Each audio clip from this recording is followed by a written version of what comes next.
15th of October, and people are starting to get a little bit excited, a little bit cautious. But some of the analysis I'm going to break down in this video is all about the obvious, really. We are still on track, and I feel personally, liquidity, it's going to return very, very soon. So the first thing that has happened, which is caught a little bit off guard realistically last night in an earnings call, Q3 2024, Blackrock. Larry Fink says Bitcoin is an asset class in itself. That's a huge endorsement. Yes, a lot of people very, very skeptical of institutions buying. It's a vehicle. Obviously, people will, hopefully, fingers crossed, when the mania season returns, use it. And that skill level removes itself. And when we talk about the IBIT chart and even the Fidelity chart and stuff, yeah, it's very, very easy for people to buy into an ETF.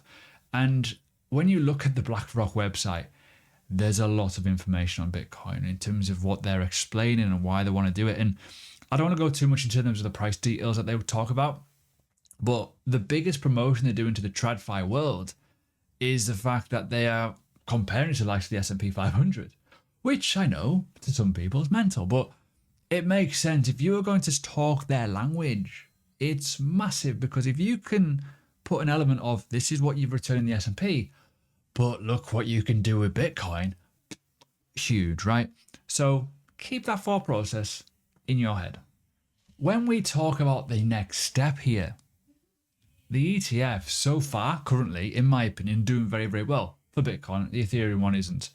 But it had the highest inflow over the last 4 months yesterday, and that's huge, right? I wonder why. Just going to put that point out there. For obvious reasons, yes, you've got to look at the influence of, changes to the website, BlackRock, stating certain things on record. And you got to remember the Bloomberg campaign, CNBC. Larry Fink is on there talking about it in a positive fashion. Michael Saylor's talking about it in a positive fashion.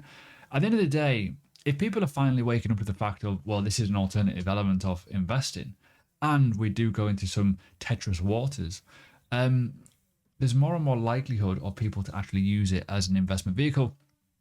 And as I've alluded to it, boomers and other people that may well never want to do it because of the skill side, let's be honest here, if you are thinking outside the box here, the skill of being a crypto investor is incredibly hard. So in terms of news itself, that's big. So as I've mentioned a few times, the ETFs, they've actually been, considering how bleak and dull the market's been, it's actually been really good. And you can see here, the amount of investments over majority of these has been pretty huge. And, when we look at the chart here, it's absolutely flying. It's been a bit slow recently, but it hasn't been disastrous. But the biggest inflow day in the last 4 months happened.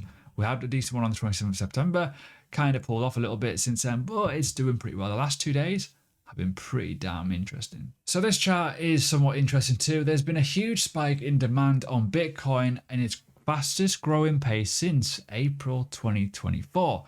Now, this is obviously interesting in terms of demand, and we can talk about this in so many different levels. And obviously the start of the year has been huge. When we think about how things were at the start of the year, very, very bullish.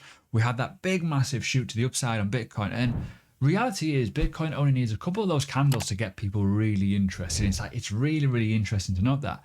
And I want you to keep that thought process in your mind of what about if we go onto a massive rampage over a couple of months period and then everyone returns and all the other stuff that I'm going to talk about will all combine into one element. And it will, because we're talking about on my channel recently, runes and BRC20s and ordinals.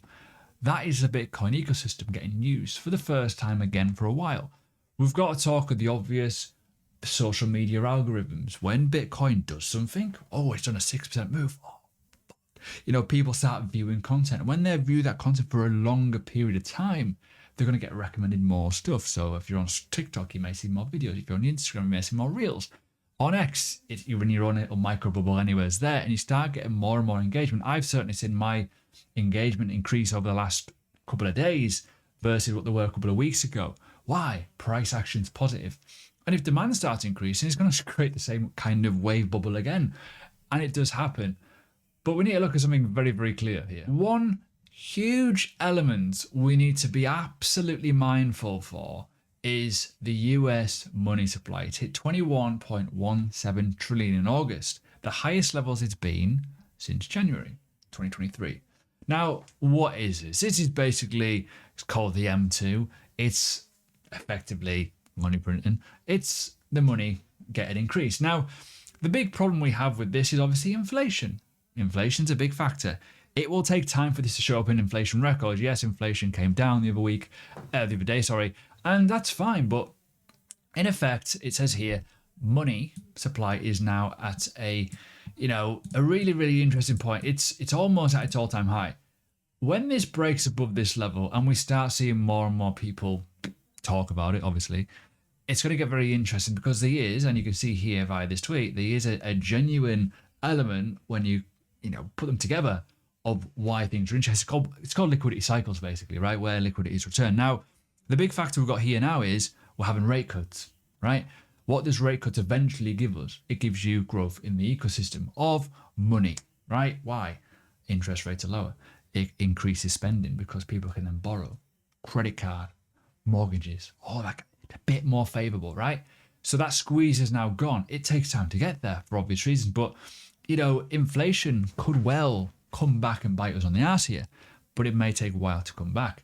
But it depends on how aggressive they do it. But if we do start seeing QE in real QE fashion, not the bullshit ones that they've been doing as a little bit of side shoots, it could get very interesting. It could just create that cycle just to continue as normal, which is kind of where we are right now. So when we talk about that coloration element, right, this is interesting, right? This is a brilliant bit. Just read that. New research has then said 0.94 correlation between Bitcoin's price and the global M2 money supply from May 2013 and, or to July 2024. As centralized banks continue to adjust rates, this relationship could suggest bullish trends ahead. So basically, what it's telling us is as this goes up, so do our cycles. So this is a bit better of a way of showing you this, basically in a nutshell. You can see here very, very clearly, right, how the global M2 does rise and often when it falls, so does Bitcoin, realistically, right? So even if we're going to go to like the prehistoric days of Mt. Gox before that imploded, obviously that risen up and this was actually rising quite a bit. It's hard to see, but you can see there is a genuine spike from like $400, $300, $200 up to $1,000, right? Obviously, we know what happened next. Obviously, that drop, yeah, cool. Again, same situation back in the early days when I was investing, which is really, really interesting to note. Back in 2016, that global money supply was increasing as well. And again, as it starts to tail off again, so does the cryptocurrency market, right? It's very, very interesting. And I know a lot of people go, it's a bit wishy-washy, but it's global liquidity. Why is money rotating hands? Well, liquidity cycles when we talk about the bull market. And what we're starting to see is the global liquidity essentially in the world of finance is starting to turn on again.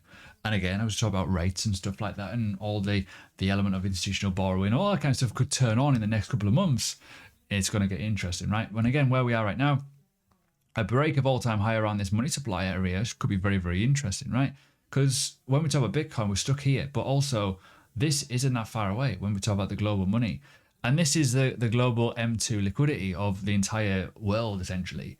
So it's very, very interesting to note how it kind of does its thing. But yeah, you can see the bottom, it's dropping. As this is drops, this is rising, as it's rising.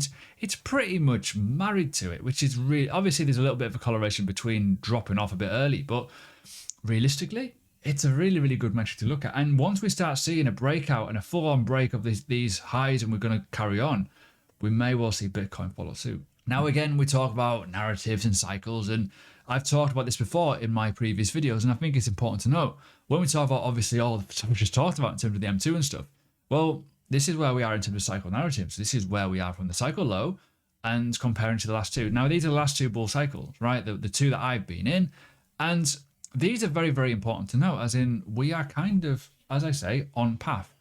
So if you're an individual looking to invest in the crypto market, yeah, it's not a bad place to start realistically. But ultimately, if you've given up and you've missed the entire boat or you've missed big, huge chunks of the cycle element, especially around Bitcoin, you may well be scrambling a little bit. And this is a thing. Retail investors, if you're new, will get destroyed at one point in the cycle when the market turns around, and it will.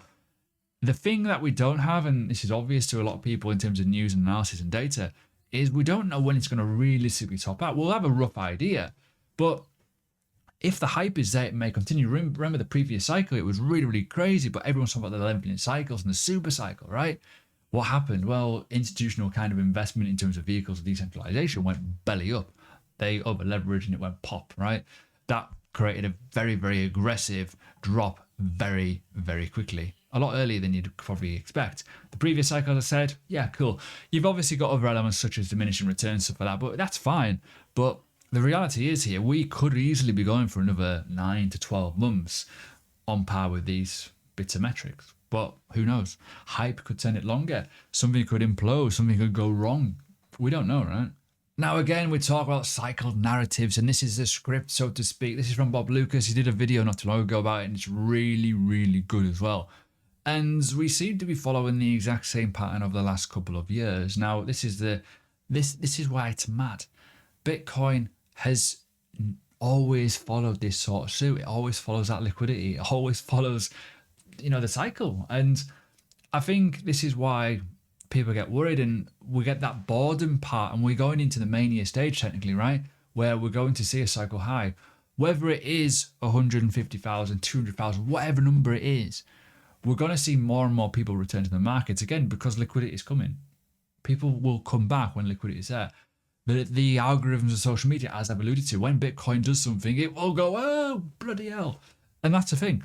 And people will get interested. And everyone talks about this. And I know I'm going to go on a massive tangent here, but everyone goes, oh, but recession. Oh, but people are struggling to buy the baked beans or the super meals. They've got no money. It doesn't matter. Last cycle, I had friends, I had people that I hardly spoke to for ages message me about how to use PancakeSwap, and they were literally trying to get SafeMoon and random shit like that. And you think about that barrier to entry. If people think the liquidity is there and they're going to make money, they will do whatever the hell they want. They will absorb every video. Your YouTube videos will fly to the moon. Everything will fly off. And they'll be trying to buy runes. They'll be trying to use the Unisat or the random ass wallets just because they want it. And it's mad. And this may well be the ticket to it all in terms of, well, in the next couple of weeks, we're going to start seeing the tick up north. And that could be very, very interesting. So, yeah, remember your risk management. But right now, it's scripted, isn't it? Let's be honest. It's on level terms with the script. Now, I'll be honest. This bit of data isn't the best. It's a little bit wishy-washy. But reality is kind of ish. Let me just put that out there. October, and from the first couple of days in, we tend to bottom. And this would incur the fact of, well, we're going to see that situation of mania. And we all know the data. I'm going to put it on next in terms of how Q4 is really good. But often you find the start of October is never great. And this shows it, right? But ultimately, it bottoms. And yeah, you could argue on the replies just above my head, it just about see it here. Yeah, it was out by $200 here. Even this year, it was out by a little smidge, but nothing crazy. But the pattern's there. It's basically telling us that, well, the start of October is never great, but it often bottoms and it never returns to that point for a while, which is what you want. So keep in mind with that one. So I've talked about this before. By the way, as you know, I always refer back to the channel. Subscribe, like, and leave a comment. If you want to know more stuff or if you want to request stuff, let me know in the comments too. I've done a video based off the median of this. The average is a bit wishy-washy. I don't want to go off that because there's some crazy, stupid stuff at the bottom. But I've already talked about if we do that in terms of the past, it would lead us to a 6-figure Bitcoin, which I know by Christmas. What? People be like, whoa. But that's where the numbers tell us in terms of the past. And even when we look at other quarters, they do pretty well. We've got to think the higher the Bitcoin price goes, these numbers become less mental because the growth's huge. But you forget because you think, well, if it's 100,000, you do a 7%. Whoa, hold on a minute. You get the idea? It's huge, right? It's a big, big gain. So when we talk about that, October is a really good month, usually for Bitcoin. It's very rarely we do shit. Very, very rarely. As I say, we talk about all the other stuff. And when we talk about November, it's not too bad neither. And even December.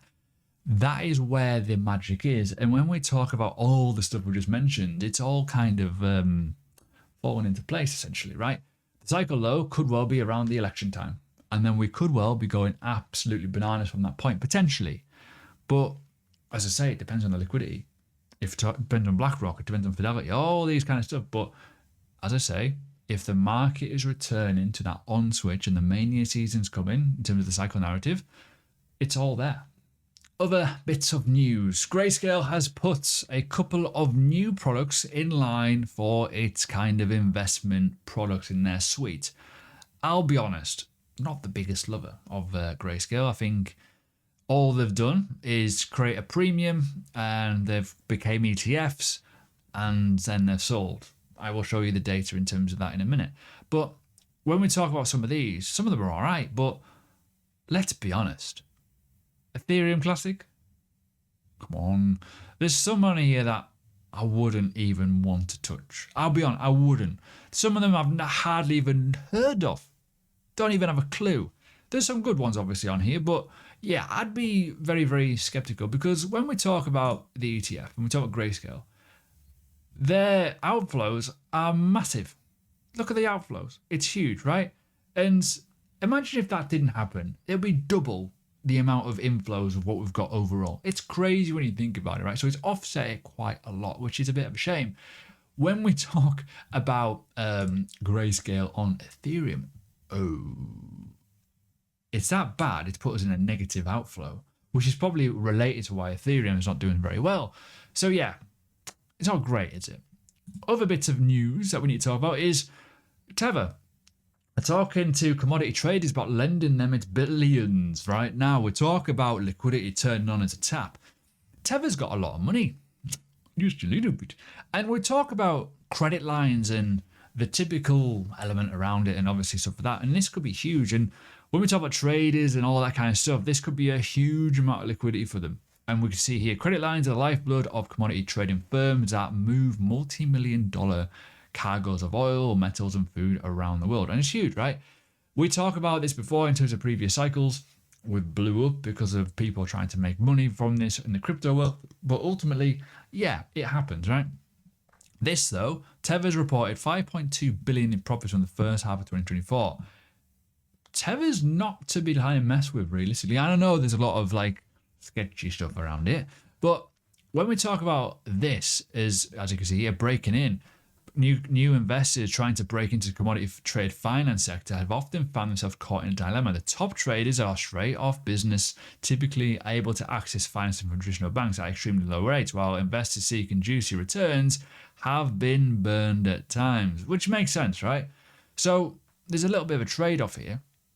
Could be very, very interesting to see what happens. So maybe the world of finance is going to say hello to cryptocurrency solutions. Let's do some technical analysis. If you want more videos from me, by the way, check out the link to Patreon. I do extra videos there. I may well actually have it as a little bit of a side shoot on YouTube as well, as an alternative instead of using the watcher plan. I will kind of let you know what's happening there. Anyways, in terms of the technical analysis, this is where we are. If I zoom in enough, you'll see it. Hello.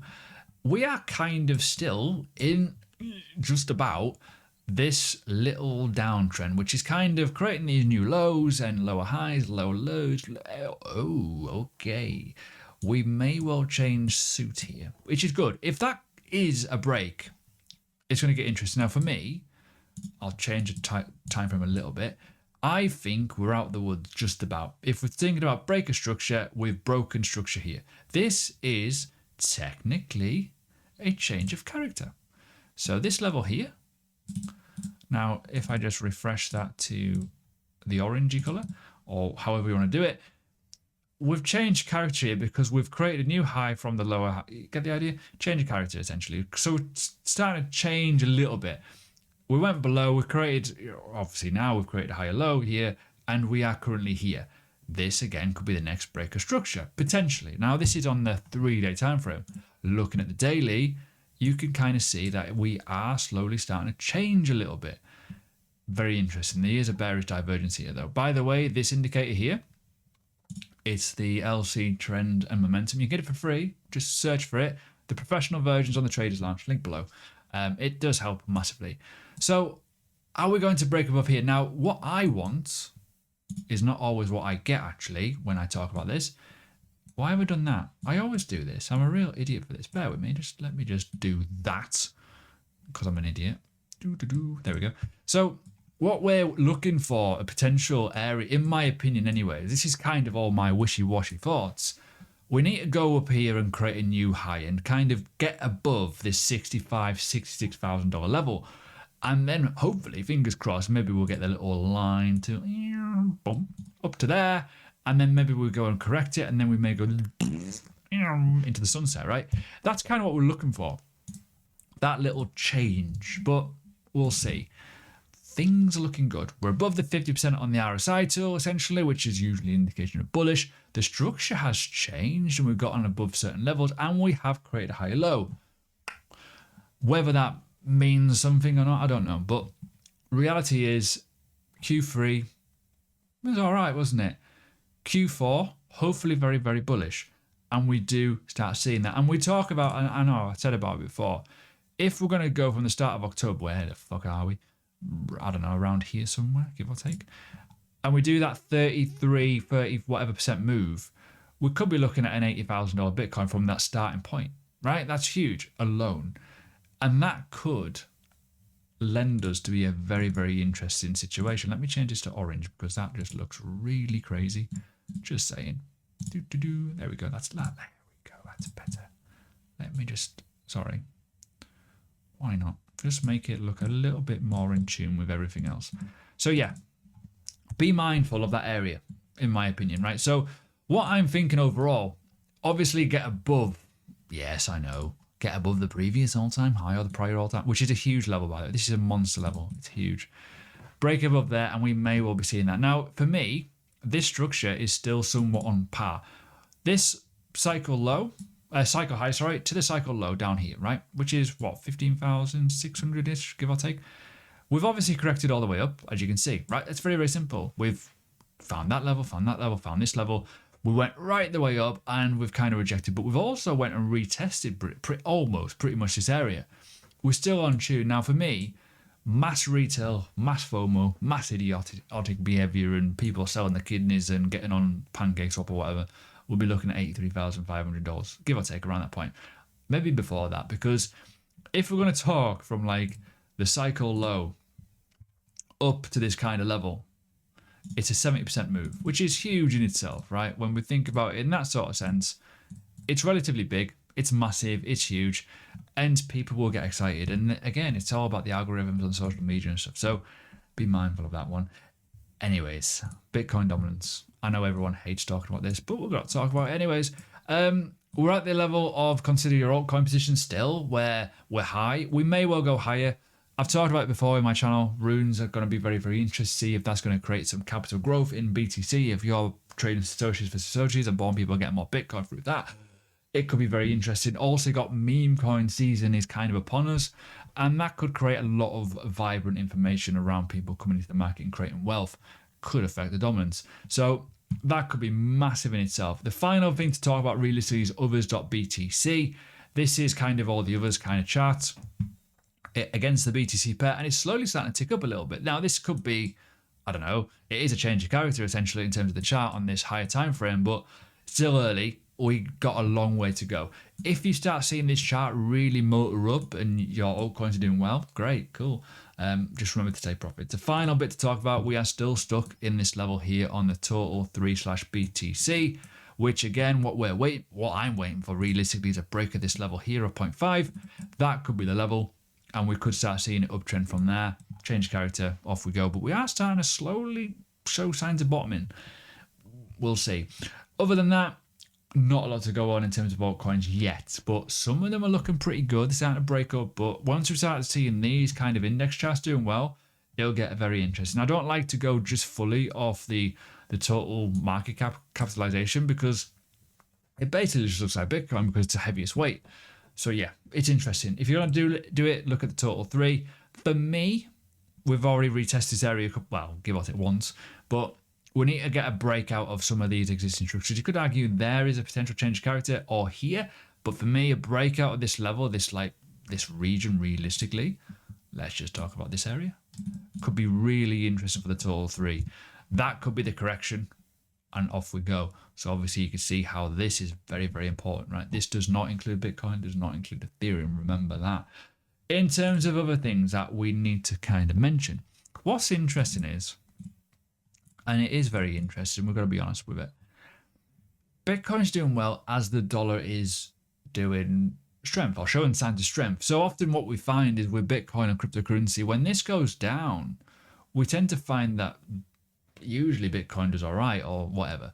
It doesn't always work out, not the perfect indicator, but you can kind of see in terms of the past how things have kind of changed in matter of fact of certain things. So obviously the prior cycle, this massive drop down, yeah, it kind of showed its kind of ugly head here, but we kind of rallied up a little bit beforehand. Again, same sort of situation when we talk about here, actually. This was when the market was doing really well at the start of the year, the end of last year and into the start of it, and we kind of rallied all the way up. And then we kind of flipped in terms of the situation, and it kind of rallied on a little bit, but nothing crazy. But we're kind of beating the dollar for the first time in a while. Normally, as I say, when the dollar goes up, Bitcoin tends to not go anywhere or up or anything, or normally doesn't do anything. It's a bit shit, really. So yeah, interesting. The final bit though, the S&P 500 is absolutely flying. Off it goes. This is 6,000 level. This is a big red zone for me because on the data, when you do a 50 basis point hike, which is what we've done, Bitcoin and all that kind of stuff becomes a bit sketchy because this does a 7% move. And that 7% move would equal 6,000 6,000 basically, 6,000 points, which is huge. If that is the case and we correct from that point, but it may well be money rotation. What about if gold rolls over and money goes to Bitcoin? Same with the likes of the S&P 500. It will just depend on the asset class and if you're going to get used or not, right? That's huge in itself. The final bit though, I've already just mentioned gold. It's still doing all right. The miners over the last couple of days have been doing pretty well. I got quite a shock when I looked at my portfolio thinking, oh my God, what's happened here? They've actually been doing very well. Most altcoins at the minute, yeah, a bit iffy. But miners, with the increase in kind of revenue and obviously earning seasons happening now, obviously, and the increase in price are going to become profitable. It could be very, very interesting data over the next couple of months. If you are looking for an index fund, by the way, this is a good one here. This is kind of everything. And obviously MicroStrategy has been doing fantastic. This has got all the miners on MicroStrategy. It's relatively new, but if you want an index, there's a way of getting involved there. But anyways, that's me. Don't want to go too deep on the altcoins, but as you can imagine, we will look at them very, very soon.